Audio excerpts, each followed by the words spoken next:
Well, I had fun today. Of course, you want to see me again, yes? Of course. I'd love to, Dorothea. Well, until we meet again. Oh, hello, Professor. Were you watching that? Yes. Is there a problem with that? Look, I know what I'm doing. My claim as a diva won't last forever, after all. I must look to the future. As a man, you may not feel so rushed about these things, but I know my beauty will eventually fade. You? Really? I never would have guessed. Anyway, I'm not just playing games with these boys. This is for my future. You have no right to object. I very much want to find a good partner here at the Academy. Someone who will take care of me for the rest of my life.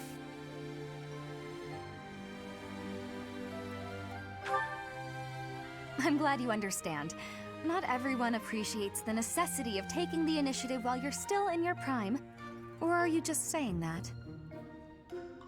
Anyway, I value your opinion, Professor, but I won't have you interfering with my life plans.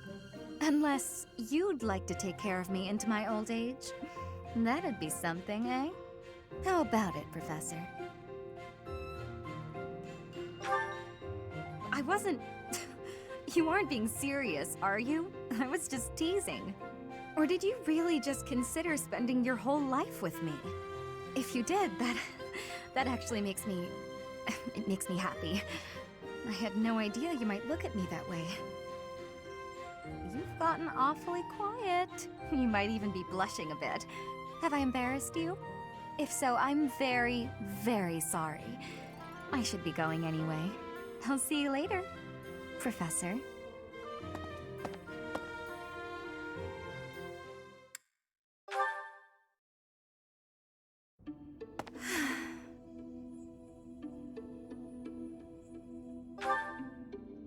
Professor, Oh, don't worry.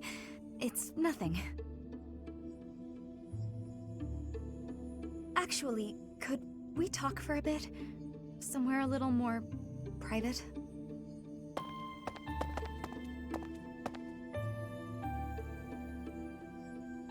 I'm just gonna come right out and say it. I find you a little difficult to be around. I know. I'm your student and you're just trying to watch out for me. But the way you look at me sometimes, it's like you're seeing right through me. No, don't apologize. I know you don't mean anything bad by it, and I'm just self-conscious, I guess. The thing is, I don't have anything to call my own. No land, no birthright, no fortune. Little knowledge or battle skill. I think that's why I always clung to my popularity as a diva. Even after leaving the stage behind, I sort of kept up the act. When I look at you, it's like your eyes are accusing me. Telling me that you see right through it. That's what I mean when I say it's difficult being around you. Hey, this might be nuts, but maybe you could show me some kind of weakness of yours? You know my biggest fear. If I know one of yours, maybe I'll feel less, I don't know, vulnerable. Excellent. Well then, don't mind me. You know, Professor, I never hear any gossip about you. Of a romantic nature, I mean. Would I be right in assuming you're not very experienced with romance? Maybe we should find out somehow.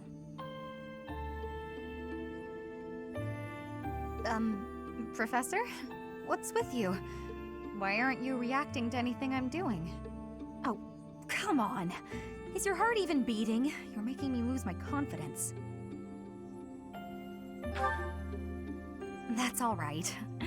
I didn't really think a little tease like that would be enough to get to you anyway.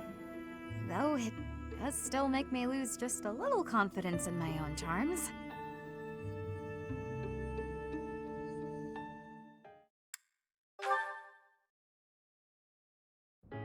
This may seem a bit sudden, but I want to thank you Professor. That is, for letting me live my life the way I want. I've noticed you've been giving me fewer of those soul-revealing gazes lately. I appreciate you making an effort to not trouble yourself over who I spend my time with. Well, of course. Did you think I wouldn't notice? It's kind of sweet in its own way. Professor, may I tell you a story about when I was younger? I was an orphan, living in the back alleys of Enbar, until one day I was overheard singing. That was when my new life began. I was suddenly a songstress in the Mittelfrank Opera Company. Performers, nobility. I met so many people. But none of them ever really knew me. I was just some young, pretty girl who could sing. A spectacle to be admired. Even though everyone praised my looks and my voice, and they showered me with gifts, I knew one day I'd be old. My looks would fade, my voice would change. I wouldn't sound the same. And I started to wonder, when I did get old, what would I have left? I'd be old, alone, and back on the streets of the capital, right where I'd started. You can never be certain about what the future will bring. I never had much to begin with in life, and I worry that one day I'll be that way again. That's why I keep searching for someone who will love me. Someone unaware of the songstress, who can love a girl that used to be scared and alone on the streets of the capital. I wonder if such a strange person can even exist.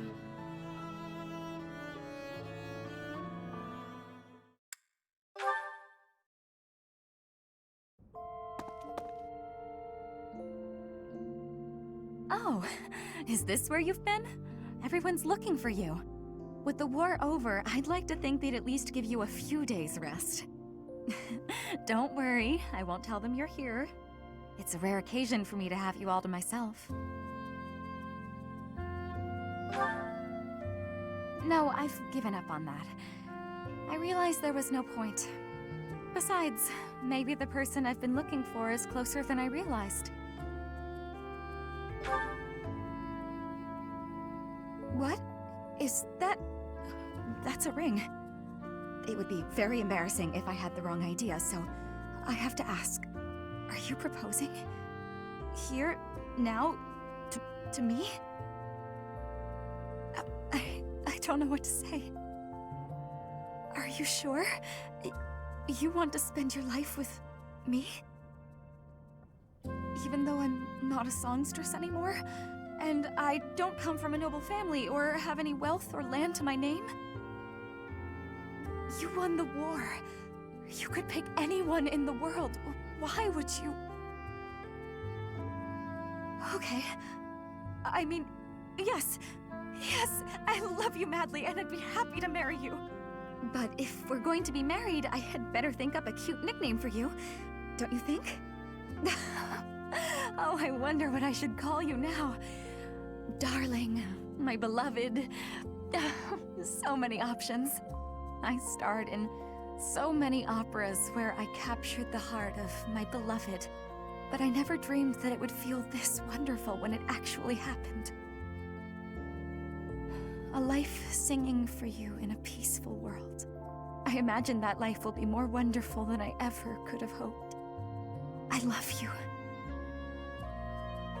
I could never sing anything as pure as those 3 little words.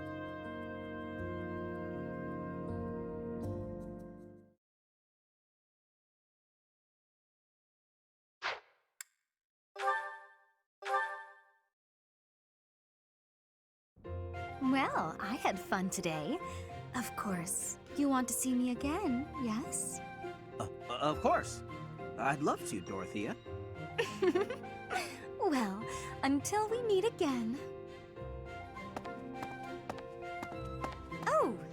Hello, Professor. Were you watching that? You look like you have something to say, Professor. Look, I know what I'm doing. My claim as a diva won't last forever, after all. I must look to the future. You might think about doing the same thing. Your beauty, and you're gorgeous, won't last forever. I wish I could be that easygoing. Anyway, I'm not just playing games with these boys. This is for my future. You have no right to object. I very much want to find a good partner here at the Academy. Someone who will take care of me for the rest of my life. Finding someone to take care of me? Of course it is. Who could ask for anything more? Anyway, I value your opinion, Professor, but I won't have you interfering with my life plans. Unless you'd like to take care of me into my old age. That'd be something, eh? How about it, Professor? I wasn't... You aren't being serious, are you? I was just teasing. Or did you really just consider spending your whole life with me? The thought hadn't crossed my mind before, but come to think of it, that might sound pretty nice. You've gotten awfully quiet. You might even be blushing a bit. Have I embarrassed you? If so, I'm very, very sorry. I should be going anyway. I'll see you later, Professor.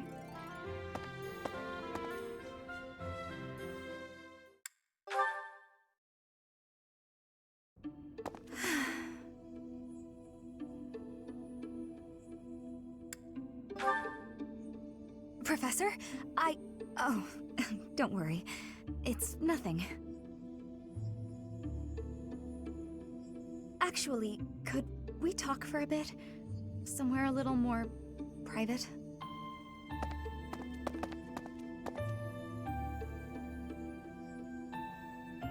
I'm just gonna come right out and say it. I find you a little difficult to be around. I know. I'm your student and you're just trying to watch out for me. But the way you look at me sometimes, it's like you're seeing right through me. Don't worry. I know you don't mean anything bad by it. I'm just too self-conscious, I guess. The thing is, I don't have anything to call my own. No land, no birthright, no fortune. Little knowledge or battle skill. I think that's why I always clung to my popularity as a diva. Even after leaving the stage behind, I sort of kept up the act. When I look at you, it's like your eyes are accusing me. Telling me that you see right through it. That's what I mean when I say it's difficult being around you. Hey, this might be nuts, but maybe you could show me some kind of weakness of yours? Oh, come on, Professor. Everyone has some kind of weakness. You know mine. If I know one of yours, maybe I'll feel less... I don't know... vulnerable. Excellent. Well then, don't mind me. I bet I know your weakness. It's not mental, is it? It's physical. You're ticklish. Here, I'll prove it. That's right. The next time you gaze into my soul, I know just how I'll retaliate.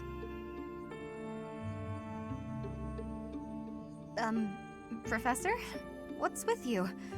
Why aren't you reacting to anything I'm doing? Come on! I thought that was funny. I swear, it's like your heart isn't even beating.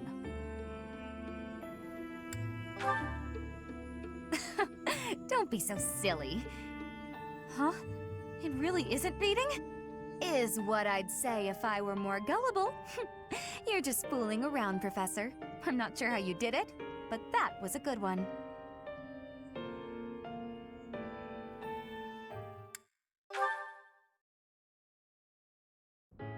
This may seem a bit sudden, but I want to thank you, Professor.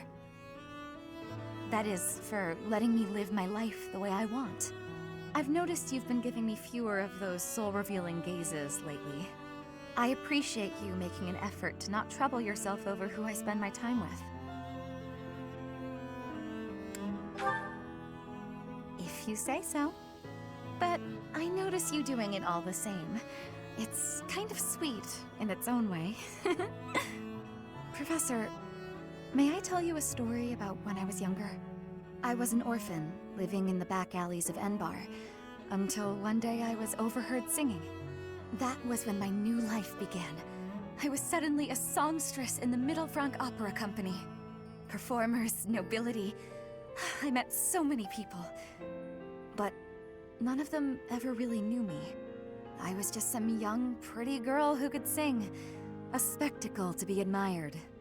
Even though everyone praised my looks and my voice, and they showered me with gifts, I knew one day I'd be old. My looks would fade, my voice would change. I wouldn't sound the same. And I started to wonder, when I did get old, what would I have left? I'd be old, alone, and back on the streets of the capital, right where I'd started.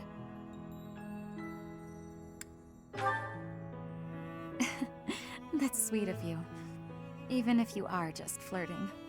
I never had much to begin with in life, and I worry that one day I'll be that way again. That's why I keep searching for someone who will love me. Someone unaware of the songsters, who can love a girl that used to be scared and alone on the streets of the capital. I wonder if such a strange person can even exist.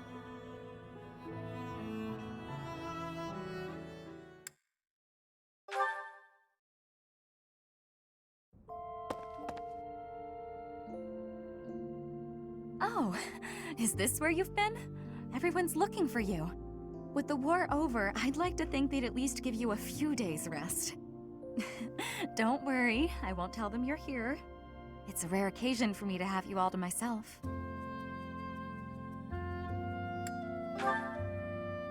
See, there is one person I must confess I'm just a little bit interested in.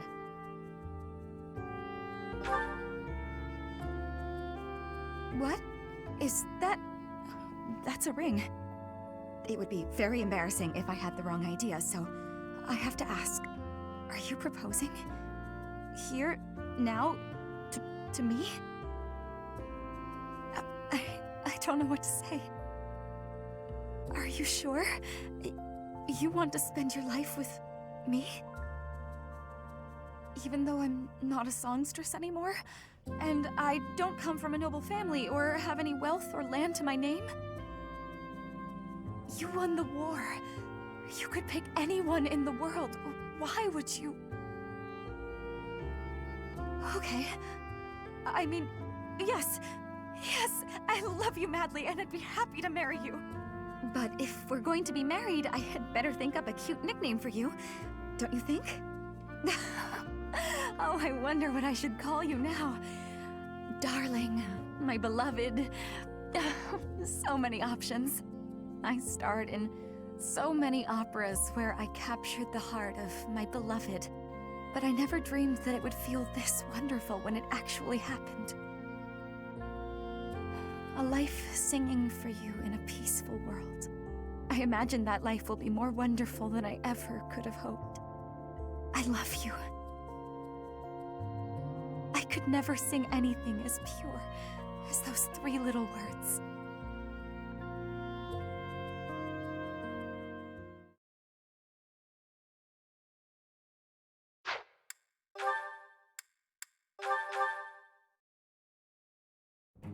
Hey, 80. Uh-oh, you're scowling again. You're going to get wrinkles all over that cute face of yours if you don't smile more. Hello, Dorothea. I was just lost in thought. There are so many things to be done. To think of them makes my head ache sometimes. So many nobles of the Empire are utterly useless. When I am Emperor, I intend to appoint only those who can actually be useful. It doesn't matter if they're of noble or common birth. Noble or common, eh? Can you really do that? I mean, not that I don't agree. I'd make all those nobles vanish if I could. It's not a question of can or cannot. All that matters is doing it and doing it right. The nobility system has only been around for 1,200 years. The concept didn't exist before that. Only 1,200 years, huh? You always say such preposterous and extraordinary things, Adi. Yet somehow you actually make it work for you. It's like you're a character from an opera. A character from an opera? If an opera is made about my life someday, I wonder how I'll be portrayed. The revolutionary who guided the Empire to a new dawn, or the foolish ruler who took her revolution too far? Well, that all sounds pretty violent. But either way, it would make an incredible opera. Do you figure it'd be a grand action piece full of combat and strife?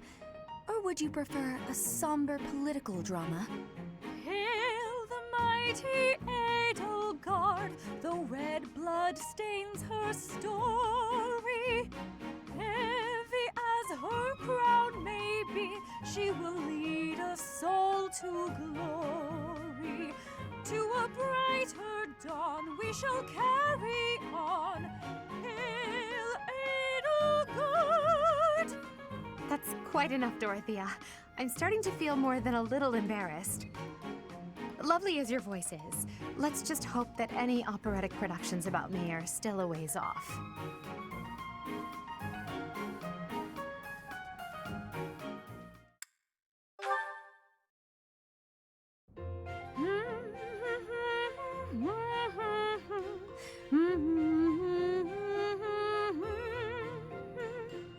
You're in high spirits today, Dorothea. Yes. I have met someone quite charming recently. I'm hoping we can spend more time together soon. Well, I wish you the best of luck. I wish I had some advice to offer. Alas, I do not. Don't worry too much about it, Adi. I'd guess romance isn't really something you're interested in anyway. I'm not completely disinterested. Oh yeah? Is there someone you have your eye on? To be honest, there's nothing resembling romance in my life at present. It's not that I'm disinterested. I'm simply too busy with other endeavors. I have no time to spare for such things. That's not surprising. You're not just any old noble after all. Anyone who has feelings for you, well, they're in for a pretty complicated life. True. And I can't ignore the possibility that I may have to marry for political purposes. I doubt I'll ever have the opportunity for a passionate romance as long as I live. That's no way to talk. You meet the right person and boom, you have passion to spare. Could be someone you've just met or someone you've known your whole life. There's no telling how life will go. Something could even spark between the two of us. You and I? Now that is an entertaining thought.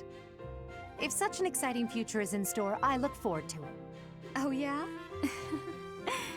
That's awfully sweet of you, Adi.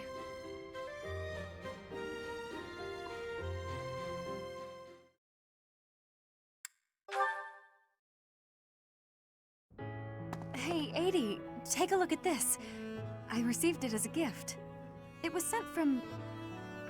I don't remember. Anyway, the point is...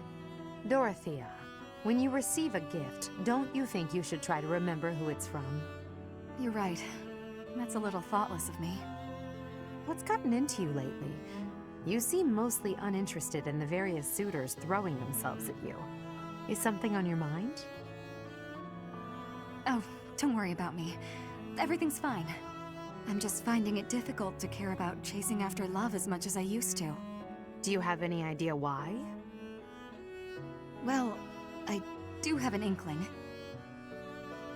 You seem reluctant to tell me. Is it somehow my fault? No, nothing like that. Okay, I suppose you're not completely wrong, but...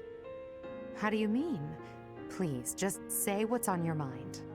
When the two of us are together, talking like this, somehow I don't feel like I care about my troubles with love anymore. So it's fine. There's nothing wrong with that, of course. But it seems we should get to the bottom of such a drastic change. Maybe we can figure it out if we just... Adi, I'm telling you, I'm fine. If you push me any further, I'll write an opera about you. I'll do it right here and now. And then I'll sing it in your face. Settle down, Dorothea. I can take a hint. If you insist, I'll drop the subject. Whatever you do, don't write more opera lines about me. My cheeks are probably still red from your last performance. Well, I can't promise anything. But if I try real hard, by the time the war is over, I might just have an opera written, starring you.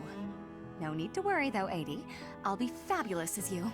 A performance they'll rave about for years.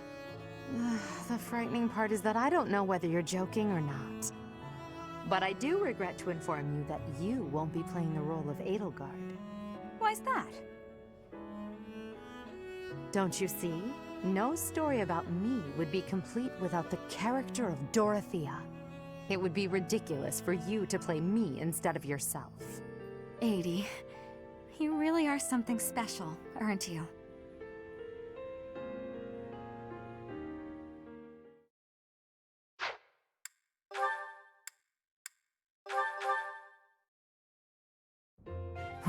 Completely unreasonable. How will I see to this? Hubie, what are you doing here? A routine matter. No cause for concern. Ah, so it's something to do with Adi then. And? She really is all you ever think about, isn't she? Look, I know you're doing all this so that she'll like you, but if you go too far, she'll end up pushing you away. Maybe even hate you. This has nothing to do with swaying Lady Edelgard's sentiments. I am simply her humble servant.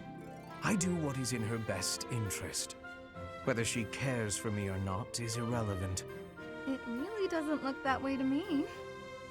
I bet you'd follow any order Adi gave if you thought it would make her like you. Am I right?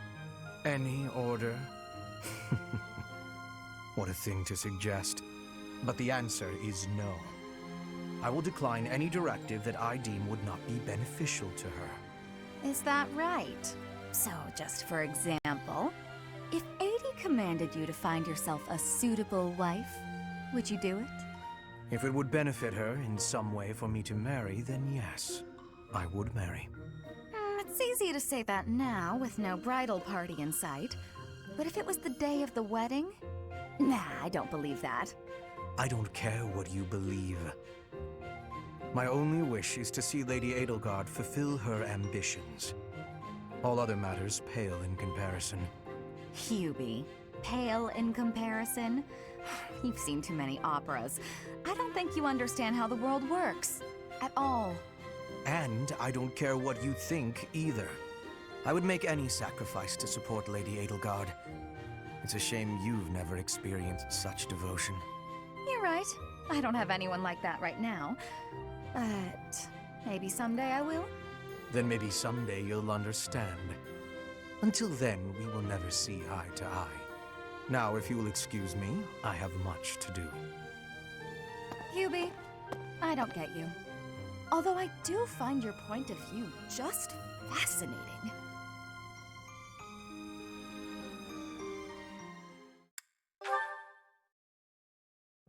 Hey there, Hubie. I've been thinking about our conversation the other day, and I've just got to know, do you really love Adi? If it's one or the other, I suppose it would be closer to love than to hate. Why? I knew it! That's why you work so hard for Adi. Oh, Hubie, I finally get you. You're just another servant suffering from unrequited love for their mistress. You completely misunderstand. Unrequited love. Do I really look like the kind of drooling simpleton to have that kind of motivation? I'd like to say yes, but I know you just argue. Fine, Hubie. Tell me your situation. My situation is simple. I am walking a path. Oh, do go on. Everyone has a path in life. Lady Edelgard has shown me mine. It is just beside her own. So we walk together side by side. We stride ever forward, yielding to nothing and to no one. So, you're sharing the same dream? Bluntly, yes. But it's more than just a shared dream. I have many feelings toward Lady Edelgard. Gratitude, respect, awe, empathy, trust, hope. Okay. I was teasing you, but I gotta say I'm just a little bit jealous of you and Adi. That you're able to embrace these feelings and stride forward along the same path. You're lucky, Hubie. I don't know if I'll ever get the chance to experience anything so utterly operatic. Why not? Because I figure the best quality in a partner would be that they make me happy. And loving another is really about wanting to be loved. I'm pretty sure that's different from how things are with you and Adi.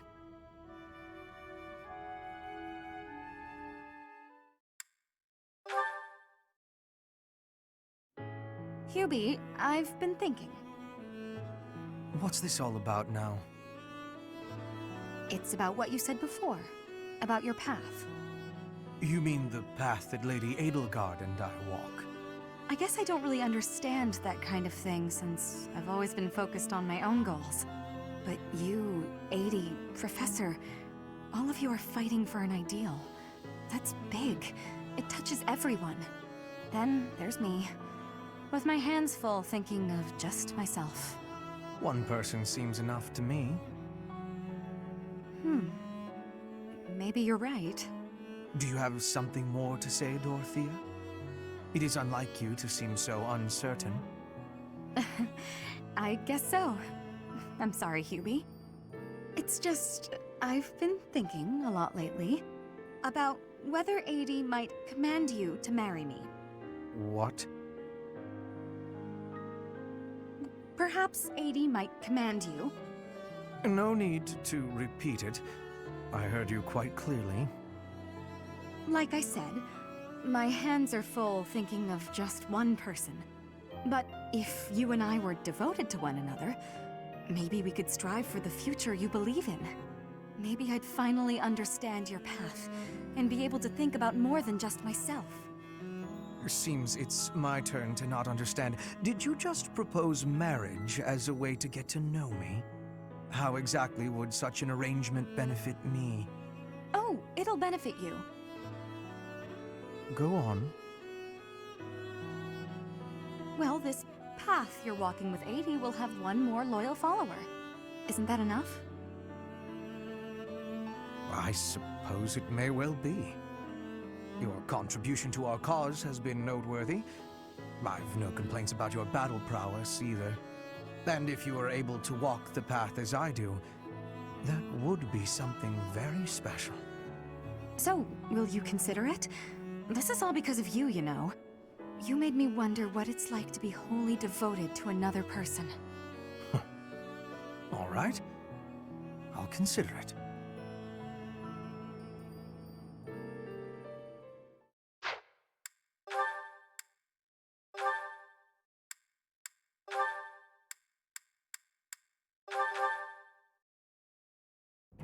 Ah, Dorothea! The dining hall seems so much brighter with you here. Ferdy, I must say you are quite adept with flattery. Please, give me some more. Flattery? No, I was not... There you go with that attitude again. Why do you reserve such cold treatment for me and me alone? Do you hate me, Dorothea? Or have you some other reason to avoid my company? I underestimated you. I assumed your noble upbringing had dulled your perception. But you got it right on your first try. I hate you. Huh, I was right. Might I ask why you find me so despicable? I can scarcely guess. Don't waste another minute thinking about it. That will not do. I do not think you would hate a person for no reason. Perhaps. How's this? If you can guess why, I'll let you know if you're right. The brains of us common folk are so simple, it should be pretty easy for a big shot noble to sort out. Very well. I cannot walk away from a challenge. I have no choice but to chance a guess. You are always making fun, calling me a big shot and so forth. Perhaps you think all nobles are... No, it cannot be that simple. Oh? What can't be that simple? Please, will you not give me a clue? Well, let me see. A good clue? I know. It's because you're like a bee. That ought to be enough of a clue. So long, Ferdy. A bee? I haven't the slightest. Perhaps because I am such a diligent worker?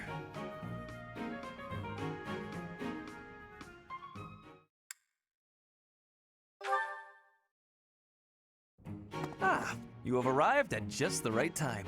Care for one of these handmade treats? My goodness, Ferdy. When did you become such a talented confectioner? Oh, Dorothea, I am hardly an expert. Nevertheless, you have managed to make some tasty-looking treats. Well, it is the first time I have tried my hand at it. Honestly, there were several unsuccessful attempts preceding this batch. I made these pastries to solve that riddle you gave me. The reason you despise me. Oh? You said I was like a bee. The bee is a dutiful worker, just as I am. But the bee inherits a capacious home, with a wealth of honey. Similarly, I inherited my fortune. I did not receive it as a reward for my labor. I surmised that perhaps you'd feel differently about me if I earned something all on my own. That was my plan, to emulate your transformation from desperate pauper to successful songstress. All on your own? Did you renounce your nobility? Give away your riches? No, I made these. I obtained all the ingredients on my own, without anyone's help. You mean, you got the sugar and the flour? Yes. To earn the flour, I worked in the fields. To earn the sugar, I carried a merchant's wares. Who did the cooking? You? Naturally. I took on some extra chores in exchange for use of the kitchen at night. I have to admit, that's impressive. Hey, it looks like you had a bit of an accident. Is your hand okay? I burned myself a little while I was baking. Nothing to worry about. Nonsense. That burn will scar you, know. Come on, let's get you to the infirmary. Wait, Dorothea! You have yet to try my treats. You should be fine now, Ferdy. Big shot nobles have to treat their bodies with care just like the rest of us. There you go again. Noble this, noble that. Though you did say it with less disdain than usual. Nothing gets past you. As it were, I may have reconsidered you a little. You have reconsidered me? Finally! Just as I had hoped, we are becoming friends. Now then, I propose that we... I only said I reconsidered a little. And you still haven't figured out why I said you're like a bee. Which is funny, because you look like a bee right now. Bye! So, I am still a bee. A completely mystified bee.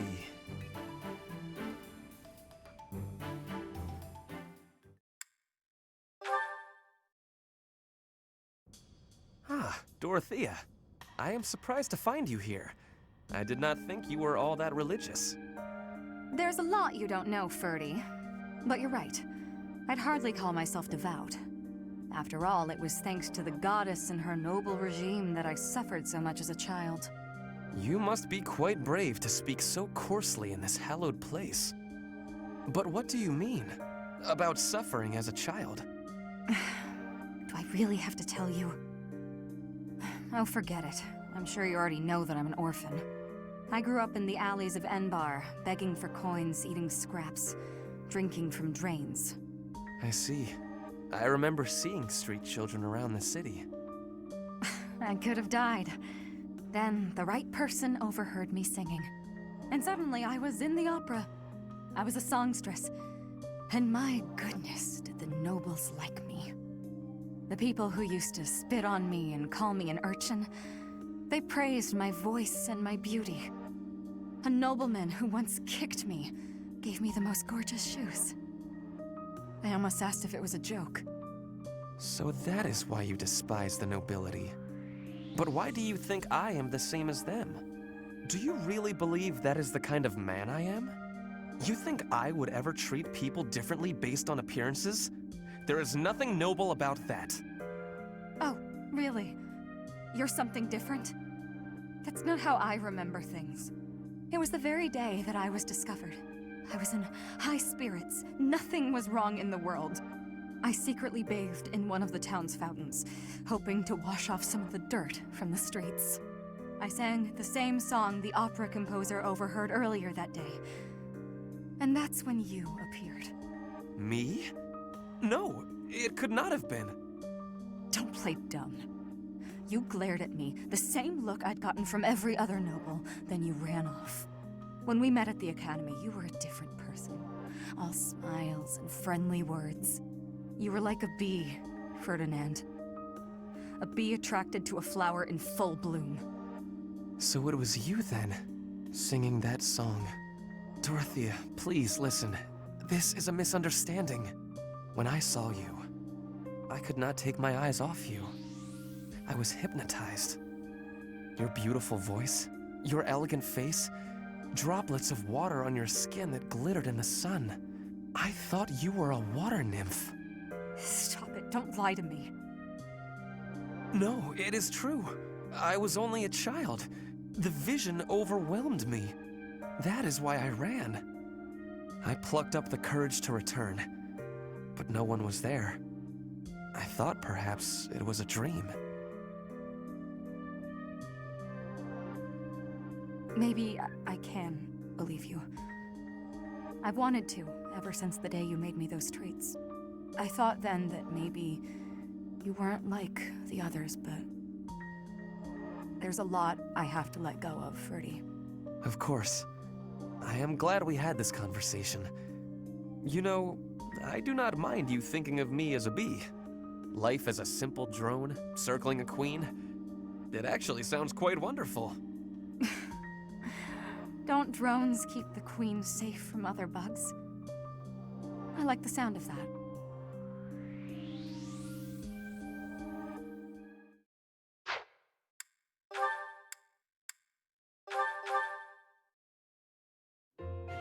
I do believe a nap is in order. Ah, this is lovely. Just feel that breeze. Dorothea, whatever are you doing here? I was thinking of relaxing here, but it looks as if someone else is lounging in my spot already. Taking a nap in public like this? Really, Lynn. The nobles look down on such behavior. You do know I am of noble birth. Oh, I'm sorry. I'm just teasing. You never do act very noble, though. Why is that? Each person must follow their own way. This is how I prefer to live. Even if some of the more pretentious nobles like to poke fun at my ways. Doesn't that bother you?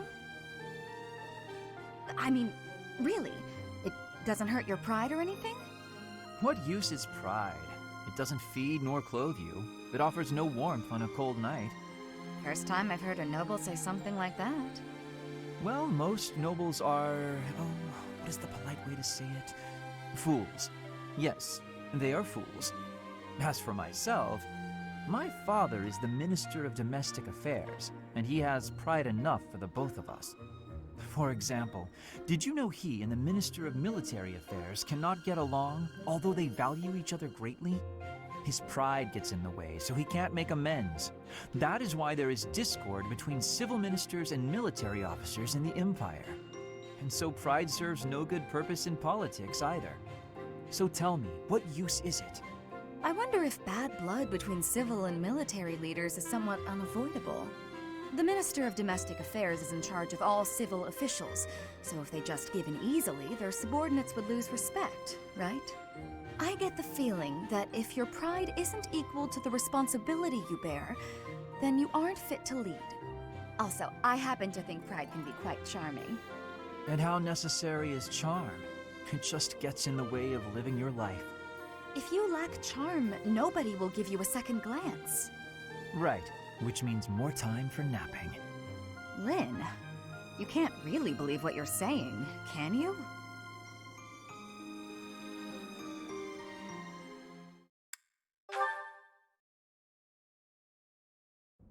How did you know Dorothea was an orphan?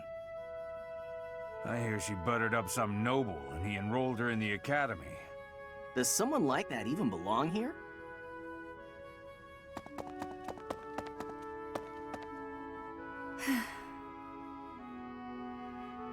I suggest ignoring them.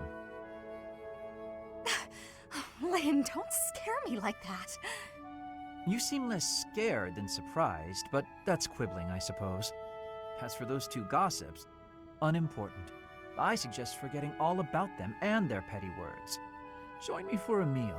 I've been the target of a lot of gossip, and eating generally makes me feel better. Don't pretend we're the same. If I could brush it off so easily, I would. It doesn't seem particularly difficult. Where's the problem? Is this about your pride?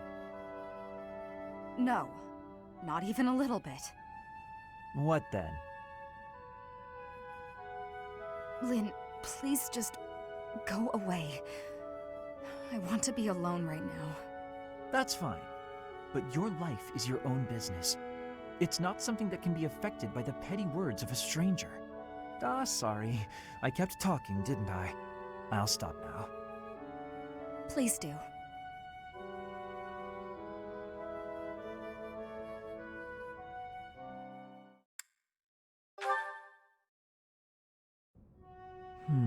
Where has it gone? Lynn, you got a minute? Oh, Dorothea. Are you done being alone? Please, don't say it like that. I let the gossipers get to me, and I snapped at you. Can you forgive me? You have my forgiveness, although I remember no wrongdoing on your part. Oh, well, thank you, I guess. So, do you feel better? About the gossip? Not even a little bit. I need someone to talk to, and I figure it should be you. Oh? Okay. What is it? About the things that those soldiers were saying. The truth is, I agree with them. As selfish as I am, I curried favor with a noble so I could enroll here. An orphan like me, here. Crazy, right? Everyone else here is noble, or rich, or both. I don't deserve any of this. Honestly, I don't deserve to be here at all. I'm doing the best I can, of course, but sometimes I wonder if it's enough. Dorothea, if I may offer a bit of advice, you have no reason to face anything you do not wish to. If the past distresses you, then just let it go. It's as simple as that. But it's my past. You can't escape your past. You've probably overcome a lot of tough times, haven't you? I think that's incredible, really, but why not just let go of the suffering and run away from the memories that cause you pain? I suspect you'll find it a better way of living. I know I do. That's not living, Lynn. It's running away. If I leave my hardships behind, then all of that means nothing. Good point. Well said. Yet, I propose ignoring your past changes nothing of who you are today. I see before me a great woman who should not be bothered by idle gossip. Even if you dropped everything and took a nap for 1,000 years, you would still be you. What an example. I don't quite get it, but I am a bit envious of you. Still, I can't live the way you do. At least try it. Go take a nap where a noble will see you. Give them something to talk about. Maybe I will.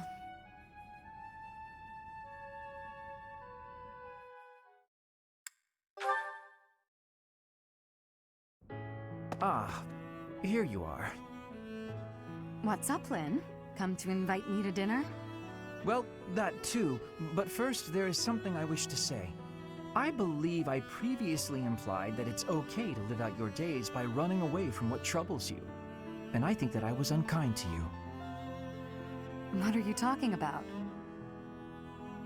To be honest, while I try to be easygoing, I currently feel a bit uneasy about something. One of the effects of running away constantly is that eventually one runs out of places to, well, run. Because I avoid memories I find unpleasant, the number of things I avoid is forever increasing. I've never learned to deal with the pain of my past, so I can never increase my tolerance toward new pains. And? That's all. But there are some nights where it really worries me. That's what you wanted to say? It'd be the same if you weren't avoiding things. You'd just be up at night wondering what was coming next. Thank you, Lynn. I appreciate you showing me a glimpse of your real self for the first time. For the first time? Each time I speak, I show my real self. So, what about that conversation we had? Which conversation? When you said I was a great woman, was that true? Of course. You have too low an opinion of yourself. I thought you were just trying to make me feel better. I didn't really think you looked at me that way, Lynn. Why? Is it so strange? You seemed rather happy about it at the time. It's not weird. Okay, it's kind of weird. You're weird, Lynn. You know, I'm hungry all of a sudden. Maybe I laughed too much. Good. I was going to invite you to dinner. You were? When I walked in, you asked if I'd come to invite you to dinner. I said yes, but I can't be bothered to walk into town. Shall we visit the dining hall? What? Oh, fine. Show me this easygoing way of yours.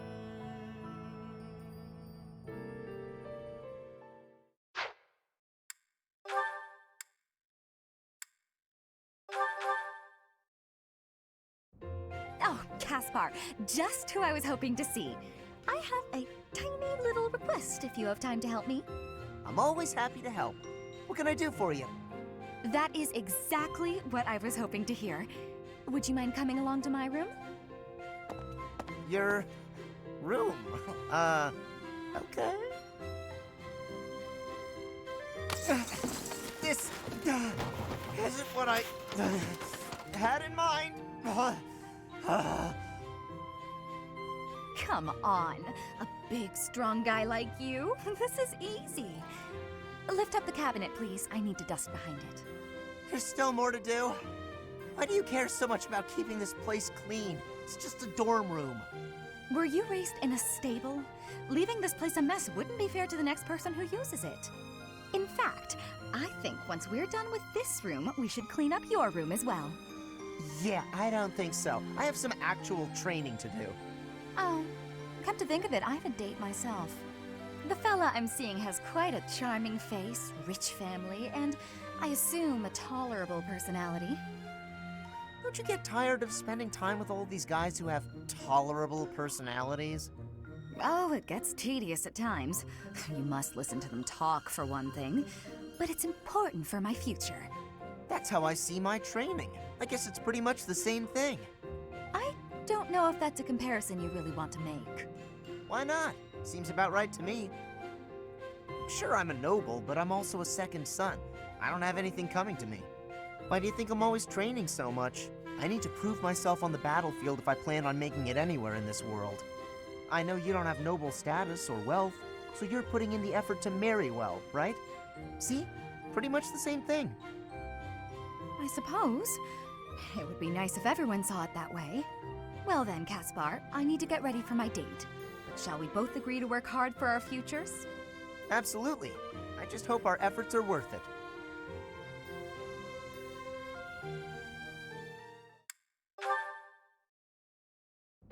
Hey, Dorothea, something's been bothering me. I kind of feel like you act more casually around me than you do with other people. Casually? I don't know what you mean. I just feel like you're always asking me to do things that might make other people uncomfortable. Like when you asked me to clean your room. You're not very flirty toward me like you are with the other guys. You seem weirdly comfortable around me. You pay more attention than I would have thought. Hey, are you interested in me? You know, interested. What? No. It just seemed weird, and I was curious. I'm kidding. It's true that I do find you quite a convenient little helper at times. It's like you're... how to put it? You're like a little brother to me. Ugh. Really? That's not exactly a compliment. No, but it's true. And now that I've thought about it, I like the whole idea. Why don't you try calling me Big Sis and see how it feels? No, that's not gonna happen. Why not? I'm embarrassed just thinking about it. Oh, come on. It's just a goof. You can manage it at least once, can't you? Please? Oh, I know. If you do it, I'll stop using you for my chores. How's that sound? That's an enticing offer. Fine. Once. Big sis. Well done, Caspar. You're such a cute little boy. I'm proud to have you as a sibling. I'm not cute, and I'm not little. How would you feel if I made you call me Big Bro? Oh? Well, I wouldn't mind that at all. Big bro. Is something wrong, big bro? Oh, this is the worst.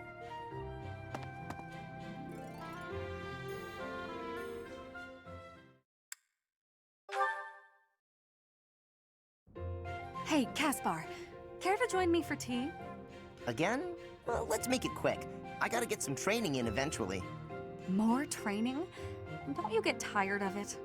No, I don't get tired of working toward my goals, unlike you. Me?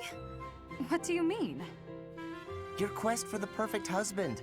I haven't seen you wasting time with any dull-looking guys lately. Oh, that. Maybe I just found something worth staying in for. You mean in the monastery? This place is a dump compared to what it was 5 years ago. That's not what I'm talking about. Honestly, Caspar, you don't understand women at all. Well, excuse me. Maybe I'm just another dull guy. That must be why you don't pick up on how I feel. What? When I'm around you, I feel like, well, like I can always be myself. I don't need to act differently or flirt or lie. I can just be me. I always said you were little brother material, but when we're alone like this, the idea of marriage... Nope. Hold it right there. I'm gonna need a minute. I was not ready for this. Caspar, settle. You might be getting the wrong idea. I was only saying, when I'm with you like this, I can forget all about marriage and just be friends. Huh? Right. Of course. Though I suppose relationships like that can also lead to marriage. Now I know you're messing with me. I'm not trying to tease. I was just thinking out loud. If neither of us ever find our special someone, it might not be so bad to settle down and spend the rest of our lives together. What do you think? I haven't really thought about that. I'm not really the romance type. Spending the rest of my life with you doesn't sound so bad, though.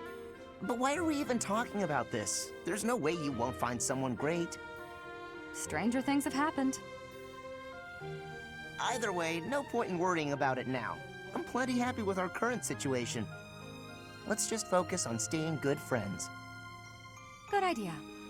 Here's to us.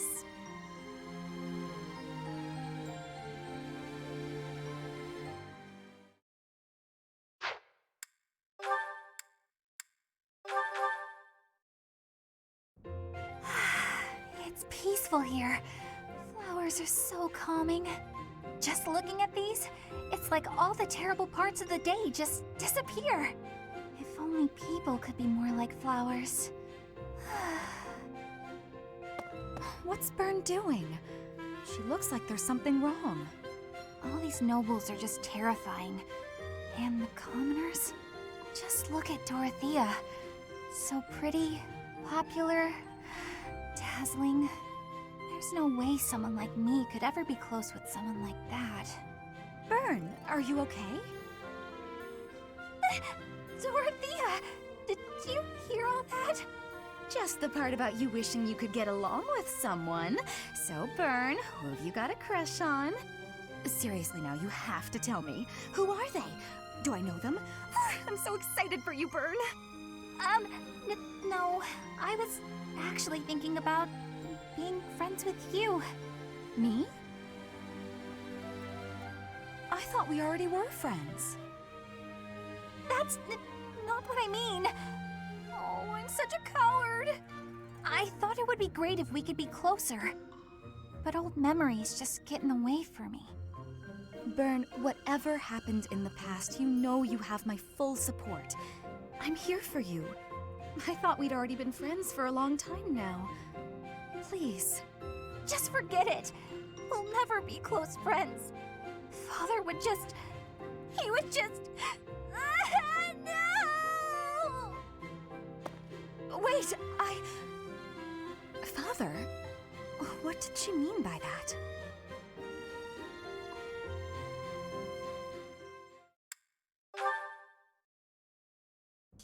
Hello, Bern.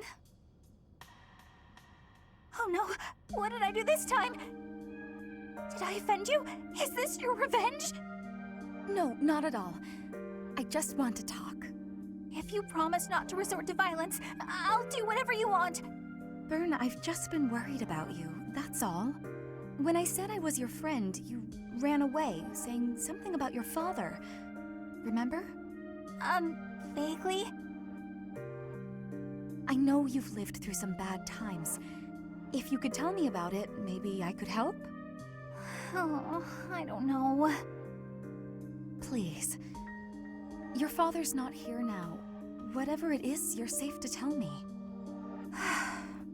All right. My parents told me never to befriend a commoner. They said commoners are scum, and that they'd crush any that tried to come near me. Hang on, scum? They called me... commoners. They called us scum? Yeah, but once, a long time ago, I did secretly make friends with one. A boy.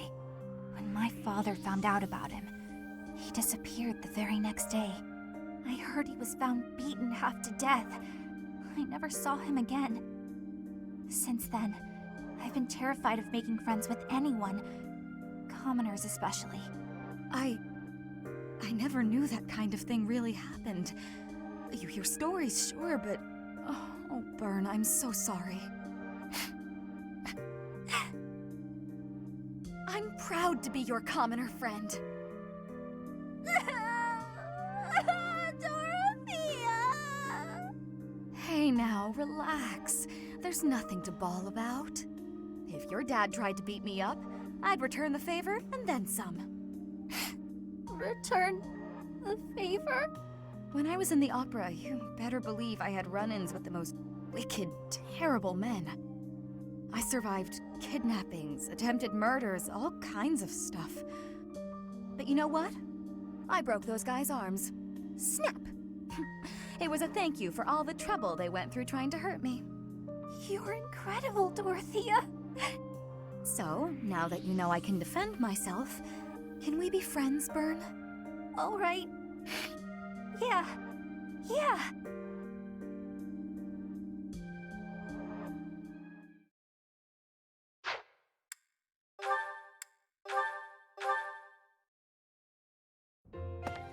Petra, how are you doing? Getting used to life here? I am settled. Everyone shows great kindness. I'm glad to hear it. I was so surprised when you first arrived. A princess all the way from Brigid. You have my gratitude. But please do not call me princess. You are making my cheeks blush. There's nothing to blush about. You're every little girl's dream of what a princess should be. Anyhow, I suppose it's been a long time since you've been back to Brigid, hasn't it? I hope you aren't homesick. Maybe we can cook one of your favorite dishes from back home. I do wish for that. But there is no possibility. The ingredients are not found here. I suppose you're right. That's probably why they don't cook the food of Brigid in the dining hall. I'm sorry. I just got to thinking about how hard it must be to live somewhere so far away from home and... No, it can't be impossible. I'll fix you a real meal of Brigid. I'll just find a recipe and similar ingredients. Wait, Dorothea. It is the thinking that counts. But your cooking is... what is the word? Horrendous. That is what everyone is saying anyway. Horrendous? Nobody's cooking can be that bad. The thinking is enough for me. You have my biggest gratitude. Fine, I'll do something instead of cooking for you. I just want to be sure that you feel at home here. How about a massage? That may help you loosen up. I have no problems. My body is already able to relax. Oh? Then perhaps I could sing you lullabies to help you sleep. I'm not having sleeping trouble. Just know that you never have to worry about putting me out. I like helping my friends. Well then, I must be going, but remember my offer. Dorothea is filling my heart full.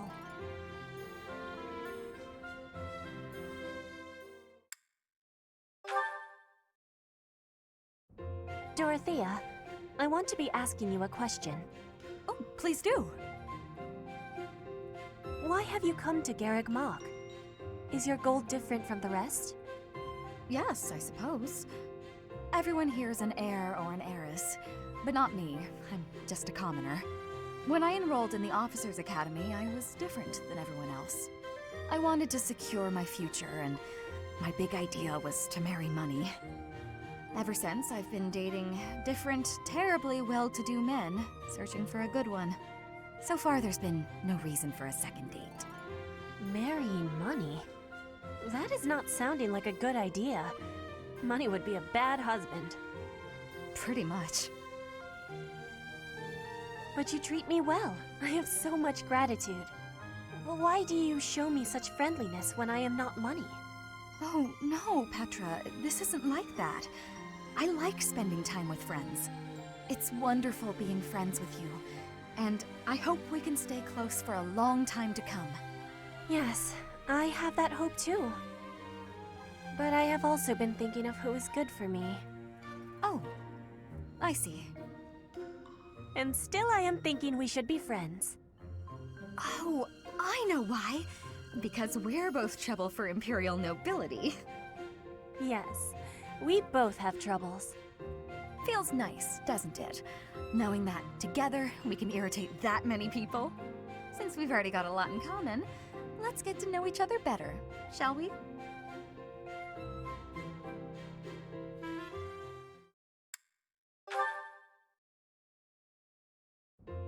Oh, Petra, are you researching something? Yes, I am investigating useful fighting techniques. You're always trying to become a better fighter. Personally, I'm sick of all the battles. You are feeling sick about battle? Oh, I understand. Yes, I am also wishing for this war to finish quickly. Sooner the better. I don't even remember the last time I washed my hair. Yes, it is hard to be braiding your hair when it is damaged from lack of care. Speaking of, you know, I don't think I've seen many braids like yours, Petra. I assume it's a hairstyle from Bridget? May I take a closer look? You may. This style of braiding has been passed down through my family. How very elaborate. That must take a long time to do. Your words are delighting me. Braiding it does take up a great amount of time every day. Every day? Now I suppose you couldn't sleep with your hair like that, could you? When there's time, do you think you could teach me? It would be fun to match you every now and then. And once I learn how, I can help you with your hair. What do you think? I am really liking that idea. It would give me great happiness to have our hair match. I'd like it too. Dorothea, before I had confusion. I thought you were being overly familiar, but then I gained understanding. Now I am knowing that is how you show your kindness, and I have much gratitude for that. It is impossible to be imagining life without you. You are precious to me. Petra, what a lovely thing to say. I might just cry. If you will be crying, you can have my shoulder. For your crying. Oh, I was just playing around. But if I ever do need a good cry, I do hope you'll lend me your shoulder. My shoulder will always be available for you. Oh, yeah? So I don't even need to make a reservation or anything? A reservation? For my shoulder? Oh, I just meant... You know what? It doesn't matter. What matters is that I enjoy spending time with you. It makes me stop worrying about marriage and status. If that is the truth, then Will you be coming to Bridget with me? Huh? When this war is finished, I am wishing for you to be seeing my homeland. You are? Oh my. I'd love to, Petra. As soon as the fighting is done, I'd like nothing more than to see Bridget with you.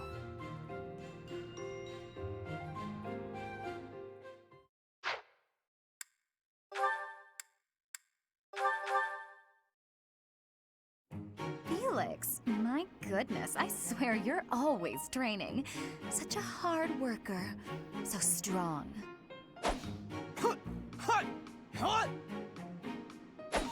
Hello? Felix? What? You can hear me. That's good. I was worried maybe your ears didn't work. What do you want? Oh, nothing. Nothing in particular, I mean. But now that I'm here, and now that you've asked, when you've finished up, do you think you'd like to join me in the dining hall for something sweet? I'll pass. I don't like sweets. Also, you're a nuisance. Stay away from me. That's not a very nice way to talk to a classmate. Anyway, you sound like you're shooing away a stray cat. Shh, shut up. I am not a stray cat, Felix, and I am not leaving until you take a moment to chat with me.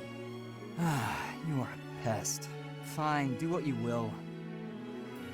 Oh, you better believe I am going to keep doing exactly what I will.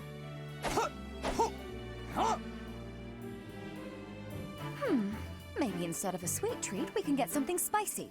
Would you like that? I've heard the dining hall is serving a dish with some Western spices in it. Does that sound good, Felix? Would you like something spicy instead of sweet? You're distracting me. When I am hungry, I will eat. Alone. Stop squawking at me. Well, since you asked so nicely, I'll leave you in peace. Goodbye, Felix. Finally.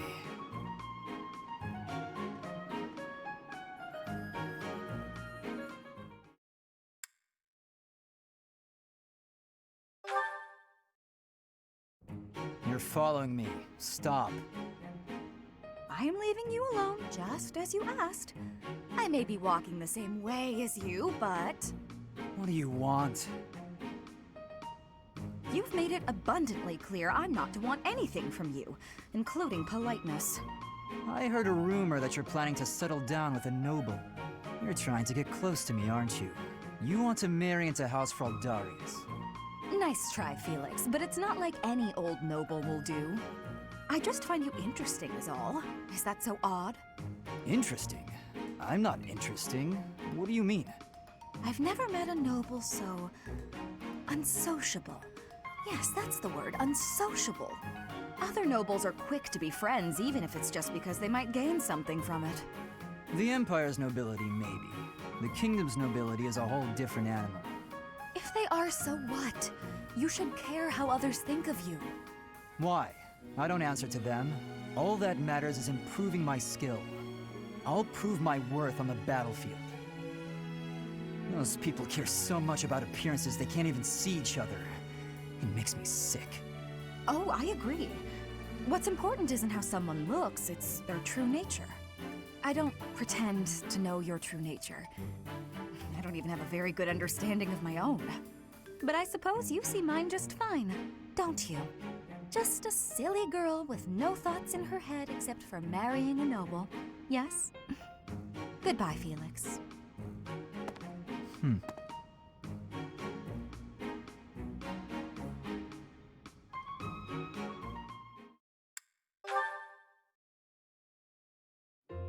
You, get over here. Get over here? How about I tell you to get out of here? You're always following me around. At least make yourself useful. Let's spar. What? Are you serious? I don't joke. Draw your weapon, unless you intend to fight without one. If you want to train, then do it on your own. If you don't attack first, I will. Okay. If you want me to knock some sense into you, who am I to say no?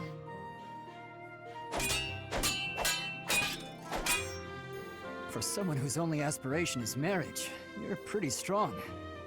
Is this your attempt at flattery? Oh, it is, isn't it? When I was in the opera, I always trained for self-defense. Couldn't really get by without it. Nowadays, if you can't use a sword, then you're just in the way. Perhaps I had you all wrong. I thought you were just a frivolous girl who cared only for men of status. On the contrary, you seem well aware of the realities of the world. I respect that. Yeah, all right. I'm beat. I'm going to go sit down and relax with a cup of tea. You'll join me, naturally. I will? We just trained together. Are you really going to turn me down? Just this once. Good. Let's go for tea. While we're at it, shall you treat me to a meal? Don't get carried away. No, you're no fun.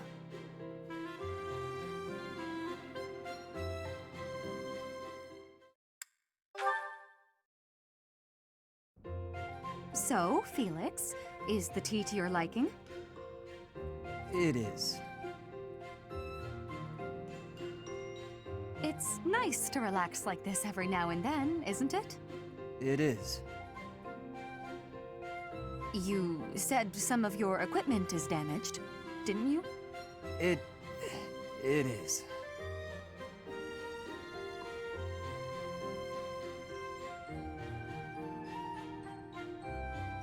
Are you not in the mood to talk? We could discuss your family or what's happening in high society. Flavors of tea? Your favorite jokes? None of those.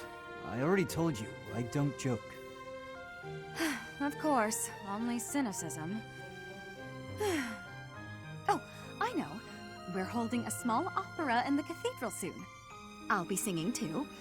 If you're interested in... but of course you aren't. You can sing? I'm sorry. What did you just say? Can I sing? I was only a diva of the Mittelfranc Opera Company, that's all. Oh, right. I forgot. You forgot. Am I that uninteresting to you? What must you think of me? You're insincere and loud, is what I think. But you do make a good sparring partner. And a good tea companion. Oh. Anyway, when's the concert? It's an opera, and you don't have to come. You just invited me. You can't tell me not to come. That's for me to decide. Oh, then you must be there. I'll sing my heart out just for you. I haven't said I'll go. Are you going to come or not? If you keep teasing me, I might just pretend to cry. Fine, I'll go. Fantastic! I look forward to it.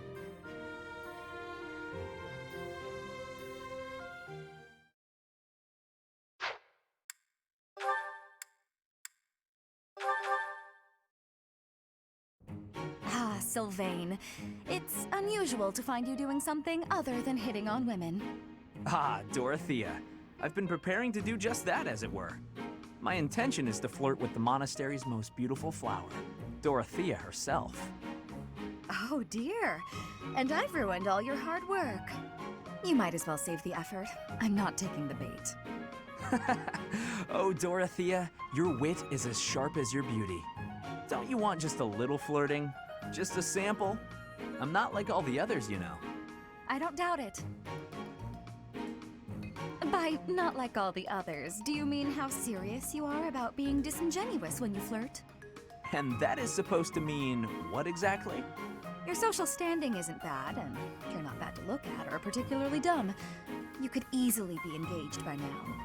But you just flit from one woman to the next without settling on anyone. I bet you enjoy going out with them, but you hate women themselves. Don't you think? Me? Hate women? That couldn't be further from the truth. I'm always serious when it comes to matters of the heart. When I flirt, I stake my life on it. Uh-huh. I'll believe it when I see it. Staking your life on a person is the sort of thing you should only do when you're in love. That's what I've been saying. I love you enough to stake my life on it. And I'm seriously in love with each and every girl I flirt with. I see. Regardless, I'm not staking my life on you. So you'd better go and fall in love with someone else. Goodbye, Sylvain. She's stone cold. I love it.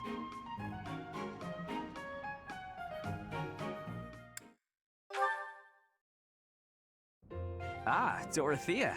What are you doing here? I was actually waiting to see you. Were you going to invite me out to dinner? I accept. Yes, I was. I don't think it would be so bad to share a meal with you from time to time. How about tonight? I'm busy tomorrow. That's fine by me. What are you busy with, I wonder? Girls? And more girls? Isn't it an unwritten rule not to ask about such things? But what a curious turn of events. Have you perhaps got an ulterior motive? No ulterior motives. If you're worried, we can just pretend this conversation never happened. No, wait! That's not what I meant. I just don't understand why you want my company now, when you've always been so cold to me. Have you perhaps fallen in love with me? My stomach just got queasy. You know what? Maybe I'll eat on my own after all. Fine, fine, I get it. You want someone to chase your loneliness away. Something like that, yes. If you don't want to, I'll ask someone else. Don't dream of it. It would be my pleasure, milady. And to be clear, the reason you chose to spend time with me is my family, yes? Or is it my crest? Both? I'm just curious about such things. Say I was a commoner. Would you still have invited me to dinner? Is this really necessary for a simple dinner invitation? Actually, I have a question of my own. Say I was a hoarse-voiced old hag. Would you still be flirting with me?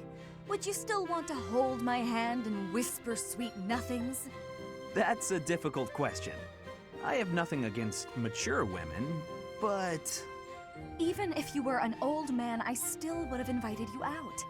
If you were a former noble exiled from his family, or an orphan from the streets, my heart cares not. Just kidding. I just wanted to try saying it.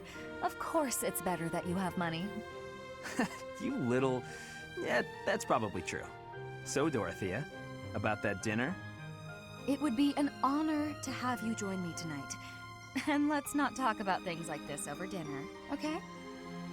Even if I was an old man or an orphan, huh?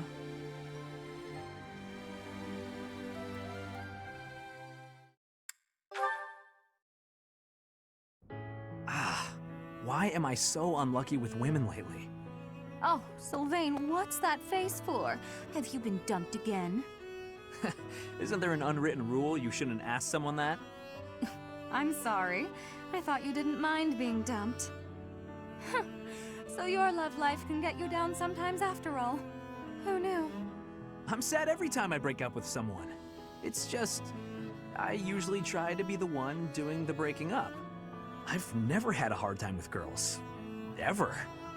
Not until recently. But now when I think about it, I wonder what any of them even liked about me. It's not as if any of them knew much about me. I don't get it. Isn't that what a relationship is for? Learning about someone else? You can't know it all right at the start. I asked you before if you would have invited me out if I was a peasant. You did ask me that, yes. That was wrong of me to say. It's not an excuse, but I'm always so suspicious. I'm a nobleman with a crest. The marriage proposals don't stop coming. Everybody wants me. Except, they don't actually want me at all. They want my bloodline. Within my family and without. It's always the same story. Sometimes I think that if I didn't have a crest, no one would look at me twice. I see. And you're probably not wrong. Honestly, I've had those same sort of thoughts myself. Oh? What sort of thoughts might those be? I sang, people cheered and applauded, and when I walked off stage, I'd find the same thing every night. a mountain of presents and marriage proposals. But none of those people knew me. All they knew was the singer they saw on the stage. All they wanted was my looks and my voice. None of them even tried to get to know the real me.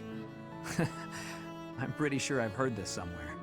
We may come from different places, but we're much the same, wouldn't you say? Yeah, I suppose we are. Look, Dorothea, I've realized something. Even if you were an old grandma, I'd still flirt with you. And I'd absolutely win you over. Though, I'd much rather win you over now, and be with you until you become an old grandma. That might be the most legitimately romantic thing you've ever said, Sylvain. And I can't say I disagree. I'd rather you win me over now, too. So that I can stay by your side until you're an old grandpa. Well, before any of that, will you go to dinner with me? I'd be happy to.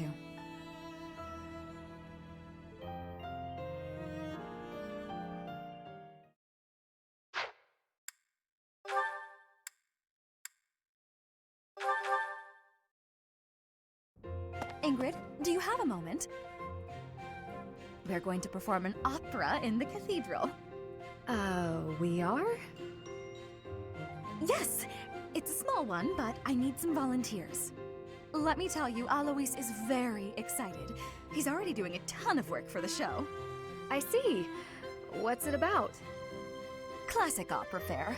A tragic love story, a princess who falls in love with a handsome commoner. But our princess, she carries the fate of her country on her shoulders. And no matter how in love she is, she can't just marry whoever she wants. Or can she? That's quite a story.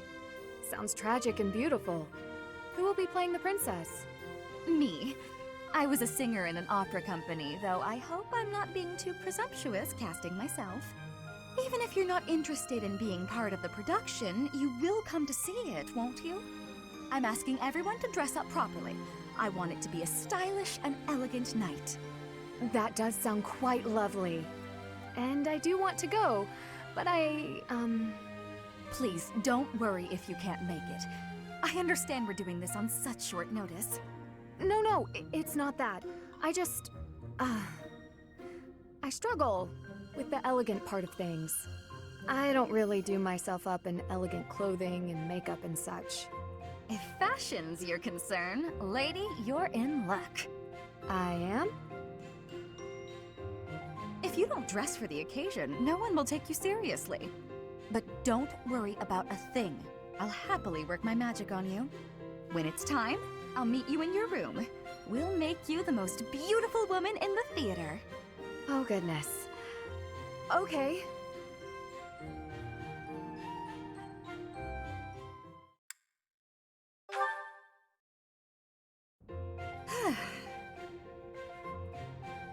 Why are you sighing at me like that? Is my face really so hopeless? Ingrid, I am trying to think of something polite to say right now. It's as if you have no experience dressing elegantly. At all. I mean, I don't. Dorothea, I appreciate you taking the time, but yes, you do have your work cut out for you. I'm sorry, I shouldn't be so hard on you. I was just surprised, is all.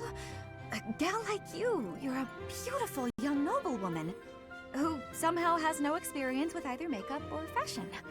This is basic stuff, Ingrid. The basics of the basics, really. But it's like you've never even tried. I was just never interested before. Even as a child, it never appealed to me. Fussy, pretty things always felt unnecessary. And gussing myself up to attract someone has never played an important part in my pursuits as a knight. But you've piqued my interest in all this. How? It's not like I'd be dressing myself up just to attract someone. I'd be dressing up for the occasion, specifically. Even if I don't dress up any other time, a special occasion such as this is a good reason to try it out. Well, yeah. That's why we dress up when we go out. You might meet someone, and you want to look your best, don't you? Get their attention, lure them in. That's the exact opposite of what I just said. You said previously that dressing up for the occasion is reason enough. Oh, I just said that so you wouldn't run off screaming. I see. My real point is that you're quite lovely even before getting all fixed up. Absolutely bewitching, in fact. So when I'm finished with you, well, someone looking at you could be forgiven for wanting to pounce. Could they be? I don't know that I'd forgive them. Oh, I know. That's why just before I lunge, I'm gonna ask permission. Permission is not granted. Ever. Just back off.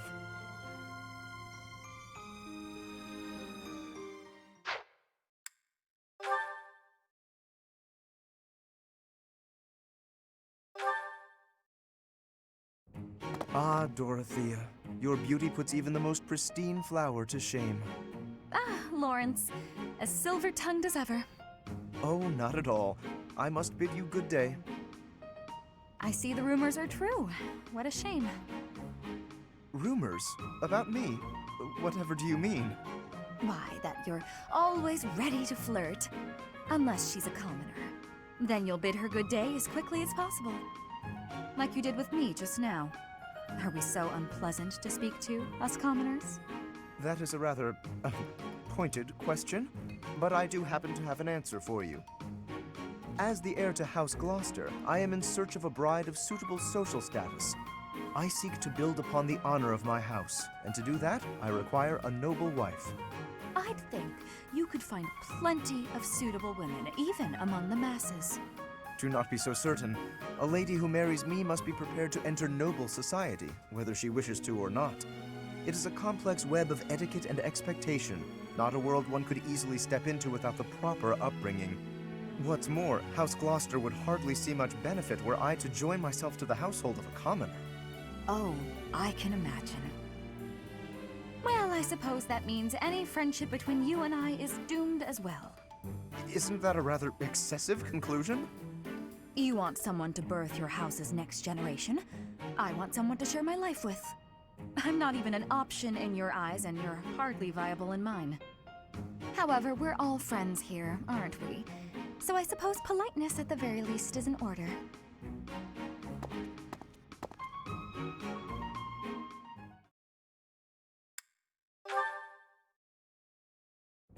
Looking as lovely as ever today, Dorothea. Oh, save it for your noble girls, Lorenz. I'm not in the mood.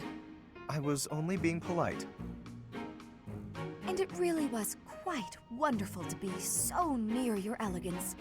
Now, if you'll please excuse me. Now hold just a moment. I have tolerated quite enough of this impertinence. Not a word has escaped my lips to imply that you are anything less than a highly attractive woman. But I am the heir to a noble house. I have a duty. Thus, I am unable to engage in courtship with you. What is it about my circumstances that you seem to find so very amusing? All of it? You're no different from the men who flirted with me when I was in the opera. As long as you're getting what you're after, you don't much care what a woman wants, needs, or feels. That is truly what you think of me? I am afraid you have completely misunderstood. Oh, have I? Do explain. If noble status were my only priority, then I could be married 100 times over by now. But birthright is not sufficient for me. I am not looking merely for an accessory. Marriage is a relationship of mutual respect, support, and trust. If my wife and I are of the same mind and of the same worth, then together we can achieve anything. That is why I make overtures to so many ladies. I am in search of an ideal.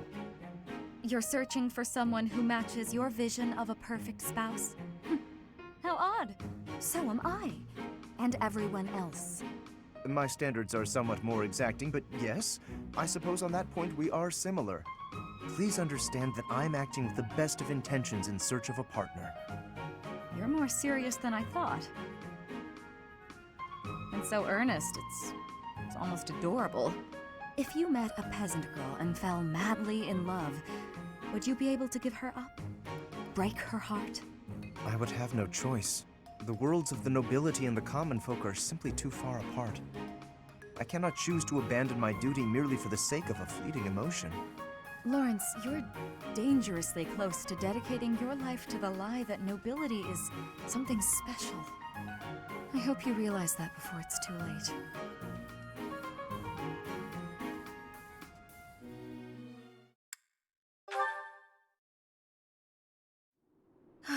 Too much fighting. I need a moment's peace. Why, if it isn't Dorothea? What are you doing here? Patrolling the grounds. There have been entirely too many raids as of late. And yourself? Nothing. Not really. I just needed a bit of quiet. It is regrettable to see you so troubled by this war. This is not a burden any commoner should bear. Don't trouble yourself on my account. So, did you ever find that wife you were looking for?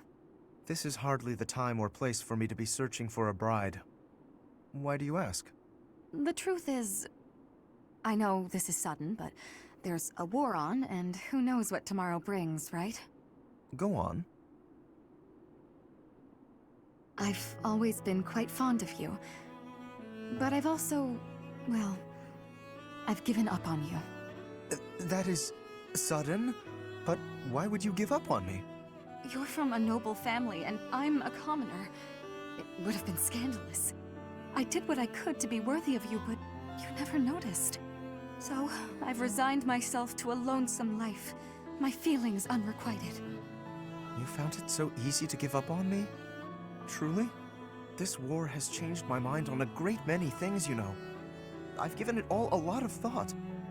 I like seeing you flustered, you know that? It makes joking with you so much more fun. Joking? Yes, joking. It used to be my job to pluck at people's heartstrings, remember? And I'm much better at it than you are. Admit it, Sir Lorenz.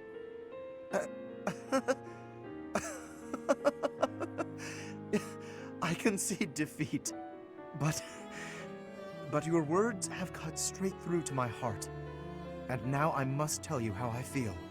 I've always been charmed by you. I do not think I realized just how thoroughly until this moment. You and I both know that doesn't matter. Not really. We can never get married. Perhaps not now. I've not determined where I stand when it comes to marriage. But when this war is over, I will make a decision. You will, huh? Gosh, I sure do hope I'm not already married by then. Oh, that's hardly a concern. No one you find could possibly compare to me.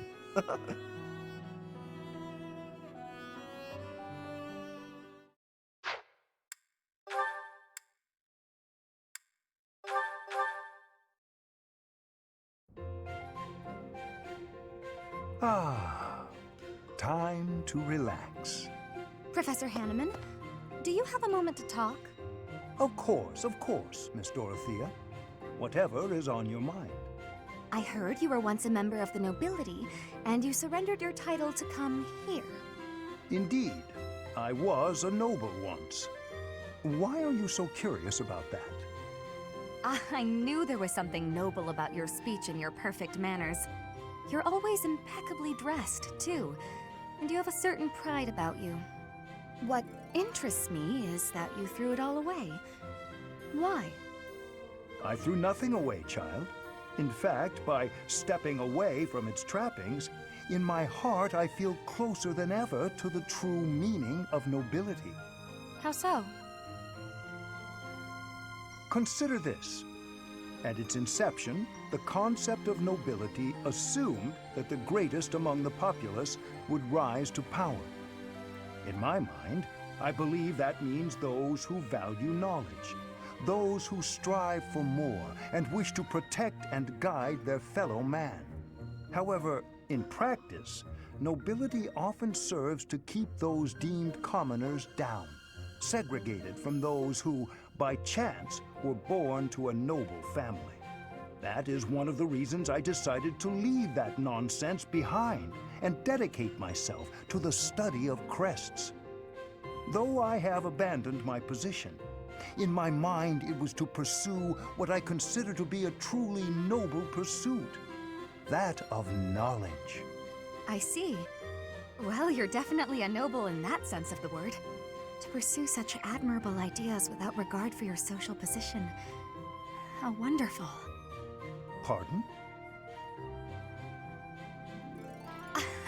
Oh, it's nothing.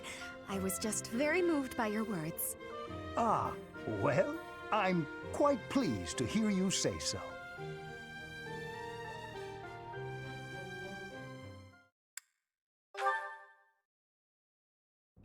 Professor Hanneman, how unexpected. Hello, Miss Dorothea.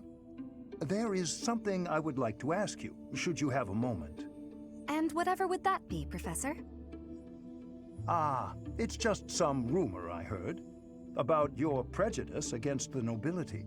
You remember when you came to me before, and we talked about how I used to be noble? I was just wondering what your aim was. To clarify, I only hate nobles who are obsessed with their status. You're not that kind of man, Professor. I mean that, really. And it sounds like you never were. I see. But hating nobles obsessed with their status, you must have had some terrible experience in the past. Ah, my apologies. That was rather presumptuous. No, it's fine. As I'm sure you know, I was a highly praised songstress for a time. Before I was a singer, though, I was an orphan. And before that, I was the daughter of a noble's maid. My goodness! From an orphan to a renowned songstress. That is quite a life you have led, Miss Dorothea. Well, I don't remember much of my early years. My father was never there, and my mother was driven out of the noble house where she worked. Before long, she fell ill. I was always alone, and I lived in the alleys of the imperial capital, just trying to survive from one day to the next. I see. Eventually, after I became a singer, I met the nobleman that I think is my father. Oh. He'd had a child with a maid, but the child didn't have a crest. So he threw them both away. Those were his very words.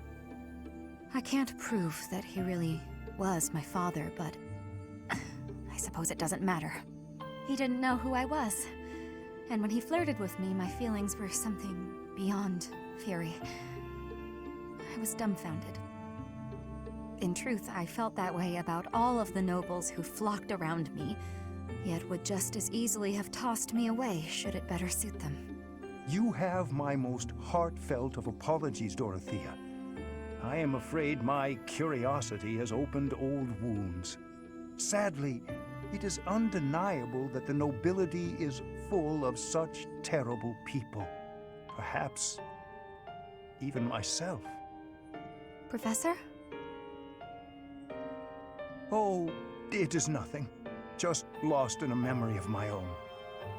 Just know that I will do my part to ensure that you always know kindness in this world. Thank you.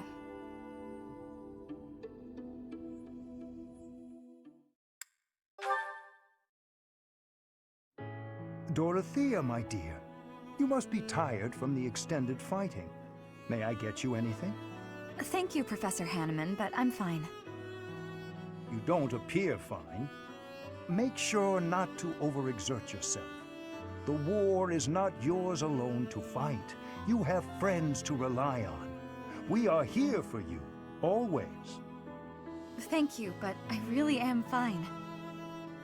It's nice to know you're always thinking of me, though. Well, of course. You're like a... Like a what? Nothing. You're a very good friend. That's all. And once the war is over, I want to be sure you have a pleasant life. Is that so? It sounds like you're getting a little ahead of yourself, planning for the end of the war. Ahead of myself? No, I don't think so. Oh? You sounded like you were building up the courage to give me something. Something, small and round and ring-shaped? Uh-huh. A ring, you mean? Well, Oh, No, am I wrong? I'm so embarrassed. I misunderstood.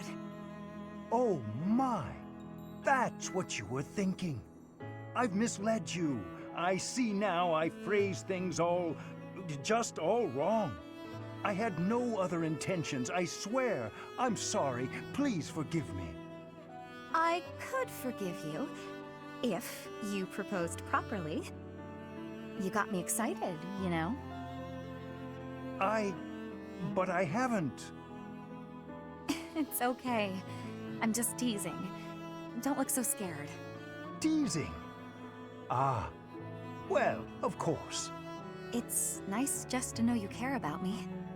Maybe we should talk more about the future in the future. How's that sound? Why, it sounds lovely. Quite lovely.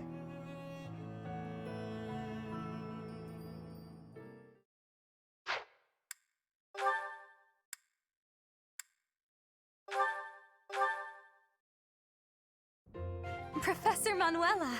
It's been far too long since we've had a proper chat. Let's fix that right now.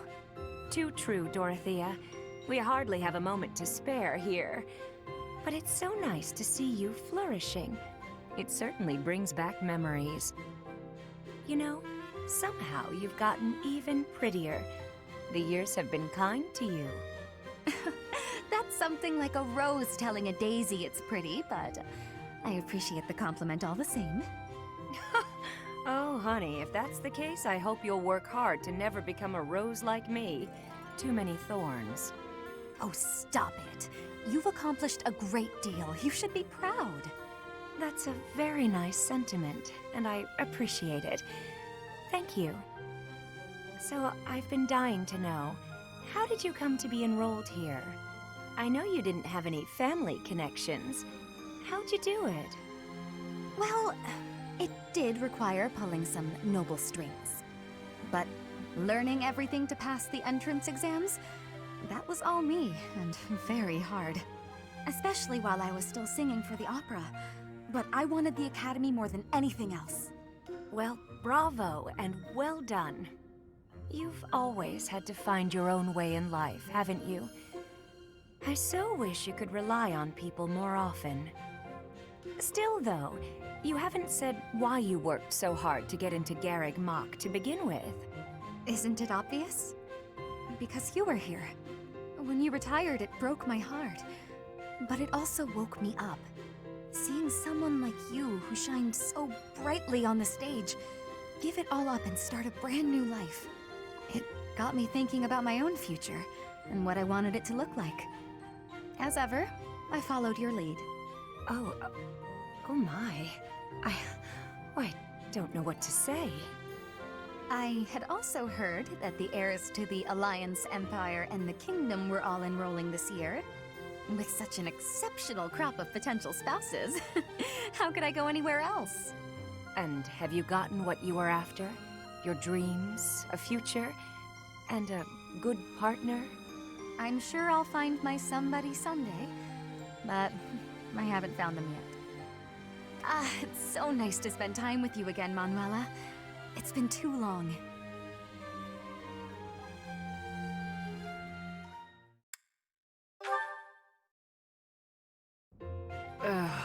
My head is pounding. You'd think I'd get used to this. Oh. Manuela? Oh my goodness, you look terrible. Don't get up, I'll get you some water. I should fluff up those pillows for you. It will make you more comfortable. I'm completely hopeless. I was so proud of being the reason you came to Garreg Mach. Dorothea wanted to follow in my footsteps. How great is that? I thought I'd use that as an inspiration to straighten myself out. Be less of a, less of a disgrace. But here I am, right in front of you, dealing with the worst hangover I've had in weeks. You thought you'd hide this from me? Wait, you mean you knew? Even when you were still with the opera company, you had quite the reputation. There was a joke that you could outdrink a fish and the sailor who caught it. Dorothea, my brain's pounding as it is. Please, stop. It's all true. But I can't handle hearing it from you, the girl I thought I had inspired to greatness. I can't believe I tried so hard to be a good example for you when you knew all along. I should leap into the ocean and drown. Don't say that. You've not lost a bit of respect from me. Not one bit. Everyone has their faults, and some have more than others, but you are the finest songstress the opera had ever seen. And you've taught me well. What I mean to say is, you're my inspiration. I really do admire you. Thank you, Dorothea. That means a lot.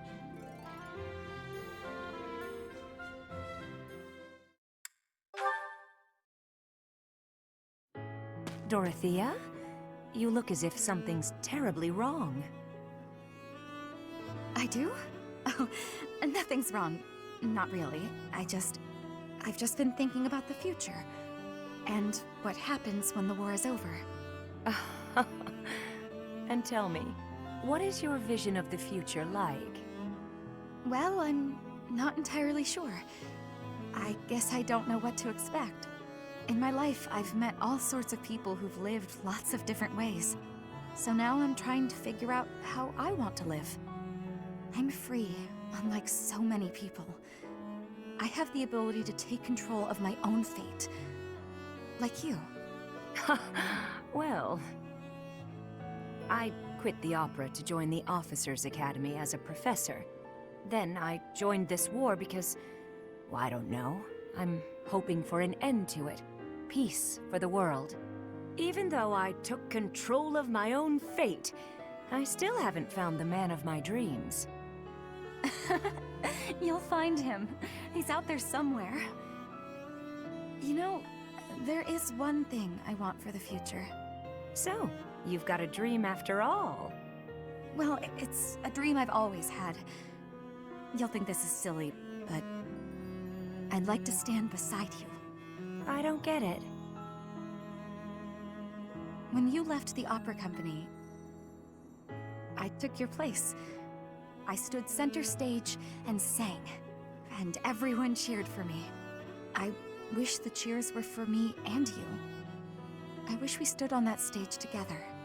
I have to tell you something. The first time I saw you on stage, I felt you were the one I wanted to hear sing. I already had plans to leave the opera company. But when I met you, I knew I couldn't leave until I saw you take your rightful place. You're right, though. It would have been nice to stand beside you on stage, even just once. Maybe we weren't together then, but we're together here, now. And in the future, maybe it won't be so bad if you never find that man of your dreams. What do you mean by that? You and me. I won't find a guy either. We can just be together. I think that'd be pretty nice, don't you? Living together and doing whatever we want. Huh. You know, that could be nice. It'd be like you and me, finally together on stage.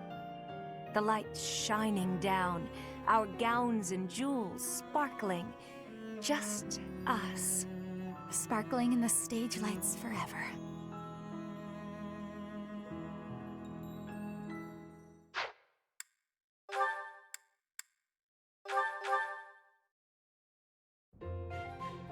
It's time I fessed up, Yurikins. I saw the whole thing. What was it you think you saw? It looked like you were singing to the children in the alley out back. And may I say, you were fantastic. Your performance hit me right in the heart. That was a song from Mittelfrank's Imperial Capital show, right? Ah, the good old days. You must have come back night after night if you remember it that well. Perhaps a few times. I remember well how you looked upon that stage. You were the talk of the capital among all the nobles. Unsurpassable?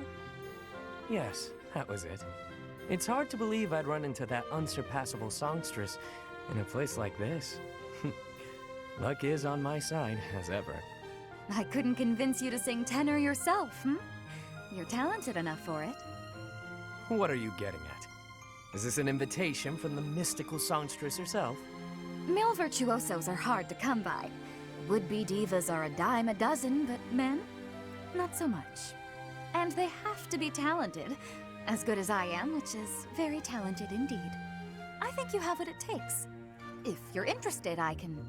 Sorry, but no. No way in hell am I ever doing that. Goodness. You could have stopped at no. I can't think of anything more wretched than getting up on a stage to sing in front of a bunch of people. You didn't seem to mind singing for those children. The little ones weren't feeling well and couldn't sleep, so I sang them a lullaby to help. That's a far cry from standing on the same stage as you have, with all of those stuffy nobles staring at me.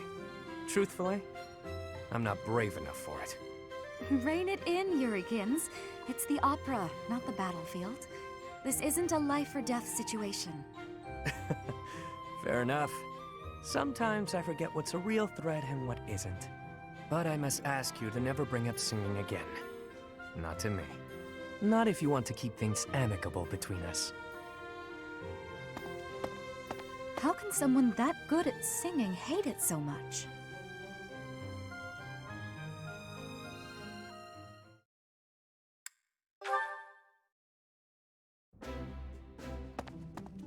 Nice to see you, Yurikins. I was wondering if you might do me a favor. You're looking a bit serious, Ladybird. Oh, your foot. What happened? It's healing nicely, but I'm not supposed to put too much weight on it. Ah, so that's why you've called me here. What do you need? Help with errands? Not an errand, an opera. I see. There's been some loose plans for a performance. Nothing professional, strictly volunteer. I signed up to take part as one of the main roles. And then this happened. The professor told me I should bow out just to be on the safe side. Makes sense to stay off your feet while you heal. Meanwhile, you want me to fill your role, right? Got it in one. I'm glad we're on the same page here. Surely someone else is up to the task. Professor Manuela, for example. Already tried. Trust me, I wouldn't ask unless I was desperate. I knew how much you'd hate the idea. Aside from hating it, I also wouldn't remotely sound like you do. Oh, don't worry about that. Most of our audience won't be able to tell the difference. The crowd's going to be a bunch of down-on-their-luck children that the monastery's taken in. I'm only talking about a small festival in the plaza. We want to give them a good show, that's all. You have an idea of what they've been through. I thought you might want to pitch in. I hear your angle. Fine, yes, I'll do it. Good for you. I knew you'd rise to the occasion. You certainly know how to pull heartstrings to get your way, don't you? Where did you learn to do that anyway? The opera? Could be. I've never known a songstress who wasn't both beautiful and resourceful. Now, are you ready to go over the libretto? You've got a lot of rehearsing to do before the performance. Seriously, though. Thanks, Yurikins. Yeah.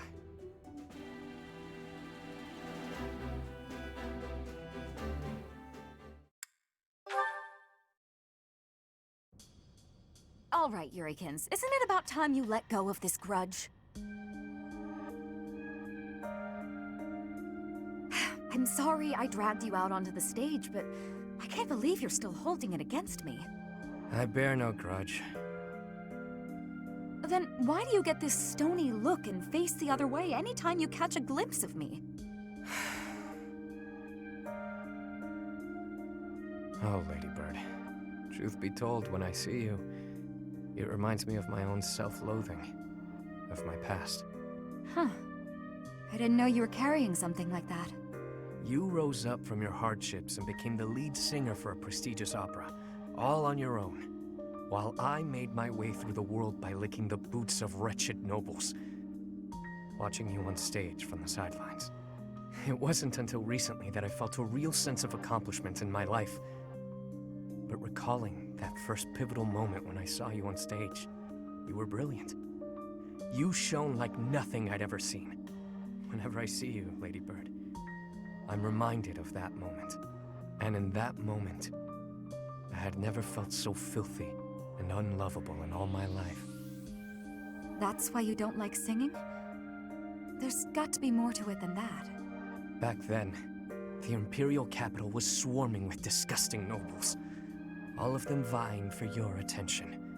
For the love of the Dorothea. Many were willing to compromise with an inferior substitute. If they couldn't have you, perhaps someone else was capable of singing just as sweetly. You do what you must to chase your dreams. You say it left you filthy and unlovable, but my life didn't leave me unscathed either. There's not much love left in what I do. There was once, of course. As a child, I lived for singing. No matter how hard times got, I always had that. I counted myself so lucky to have met Manuela and joined the opera. But the more I sang for a living, the less certain I was that I loved it anymore. You're a tricky one to assess. I can't tell if you're too wise or too naive for your own good.